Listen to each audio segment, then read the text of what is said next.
Hello বন্ধুরা, আশা করি সবাই ভালো আছেন। এই মুহূর্তে দেশ ও দেশের বাইরে যে যেখানে বসে আমার এই ভিডিওটি দেখতেছেন তাদের সবাইকে জানাচ্ছি কৃষি পরিবার ইউটিউব চ্যানেলের পক্ষ থেকে আন্তরিক শুভেচ্ছা এবং অভিনন্দন। আজকের ভিডিওতে আমি আপনাদের সাথে শেয়ার করব ছাগলকে কেন চারণভূমিতে চড়াবেন এবং এর গুরুত্ব কী। তবে চলুন দর্শক মূল ভিডিওতে যাওয়া যাক। তবে মূল ভিডিওতে যাওয়ার আগে আপনাদের কাছে একটি রিকোয়েস্ট, আপনি যদি আমার চ্যানেলের নতুন ভিউয়ার্স হয়ে থাকেন তাহলে অবশ্যই আমার চ্যানেলটি সাবস্ক্রাইব করবেন এবং যে সকল দর্শক ইতিমধ্যেই আমার চ্যানেলটি সাবস্ক্রাইব করেছেন তাদেরকে আবারও জানাচ্ছি কৃষি পরিবার ইউটিউব চ্যানেলের পক্ষ থেকে আন্তরিক শুভেচ্ছা। এখন দর্শক চলুন মূল ভিডিওতে যাওয়া যাক। চারণভূমিকে ছাগলের স্বর্গরাজ্য বলা হয়। আপনি যদি খামার করতে চান তাহলে অবশ্যই চারণভূমির গুরুত্ব অনেক বেশি।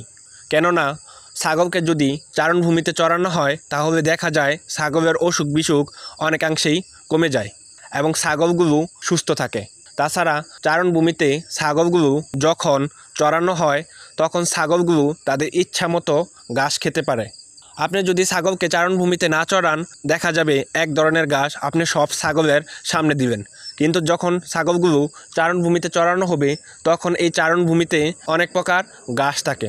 সুতরাং সবগুলো ছাগল তাদের ইচ্ছা অনুযায়ী ঘাসগুলো খেতে পারে।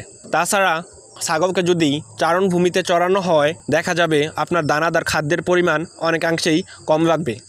যদি ছাগলগুলোকে চারণভূমিতে ঠিকমতো চড়াতে পারেন তাহলে অবশ্যই ছাগলগুলো স্বাভাবিকভাবে অনেক বেশি সুস্থ এবং সবল থাকবে।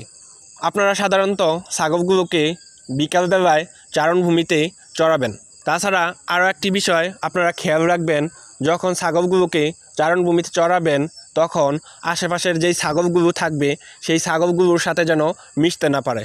যদি ওই ছাগলগুলোর সাথে মিশে তাহলে দেখা যাবে ওই ছাগলগুলোর মধ্যে যদি কোনো প্রকার রোগ থাকে তাহলে সেই রোগগুলো আপনার ফার্মের ছাগলের সাথে এসে যাবে।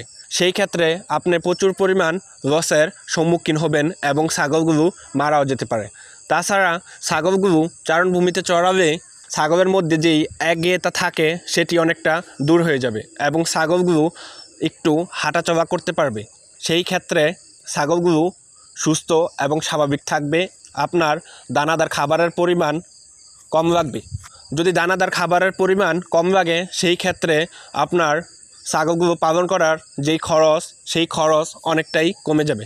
দর্শক, আপনি যদি নতুন খামার করতে চান তাহলে অবশ্যই খেয়াল রাখবেন আপনি যেন আপনার খামারের ছাগলগুলো চারণভূমিতে চড়াতে পারেন সেই রকমের স্পেস থাকে। তাছাড়া ছাগলগুলো চারণভূমিতে চড়ালে দেখতেও অনেক সুন্দর দেখায়। তবে অবশ্যই আপনি যখন চারণভূমিতে ছাগলগুলো চড়াবেন একটি নির্দিষ্ট এরিয়ার মধ্যে রাখবেন। এই এরিয়াটি আপনি চাইলে জাল, গুনা অথবা বাঁশ দিয়েও দিতে পারেন। তবে এই এরিয়াটা দেওয়া খুবই বেশি দরকার, কারণ এই এরিয়াটি দিলে একটি নির্দিষ্ট এরিয়ার মধ্যে ছাগলগুলো থাকবে। সেই ক্ষেত্রে অন্যান্য বাইরের যে ছাগলগুলো থাকবে সেই ছাগলের সাথে মিশতে পারবে না।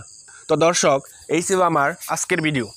যদি ভিডিওটি ভালো লেগে থাকে তাহলে অবশ্যই লাইক, কমেন্ট এবং শেয়ার করবেন। আর নতুন নতুন সুন্দর সুন্দর কৃষি বিষয়ক ভিডিও পেতে অবশ্যই কৃষি পরিবার ইউটিউব চ্যানেলটি সাবস্ক্রাইব করবেন। একটি কথা মনে রাখবেন, এই কৃষি পরিবার ইউটিউব চ্যানেলটি সম্পূর্ণ আপনাদের চ্যানেল। এত কষ্ট করে এত সময় নিয়ে এই ভিডিওগুলো শুধু আপনাদের জন্যই করা। যদি ভিডিওটি বুঝতে কোথাও একটু অসুবিধা হয় তাহলে অবশ্যই কমেন্ট বক্সে কমেন্ট করে জানাবেন। আমি আমার সাধ্যমতো চেষ্টা করব আপনাদের প্রত্যেকটি কমেন্টের উত্তর দেওয়ার জন্য। আর আমার জন্য অবশ্যই দোয়া করবেন আমি যাতে সামনে আরও নতুন নতুন সুন্দর সুন্দর নির্ভুল কৃষি বিষয়ক তথ্য আপনাদের দিয়ে সাহায্য করতে পারি। আমার এই ভিডিওগুলো যদি আপনাদের একটু উপকারে আসে তাহলে আমার এই কষ্ট সার্থক। সবাই ভালো থাকবেন, সুস্থ থাকবেন এই কামনা করে আজকের মতো বিদায় নিচ্ছি। আসসালামু আলাইকুম।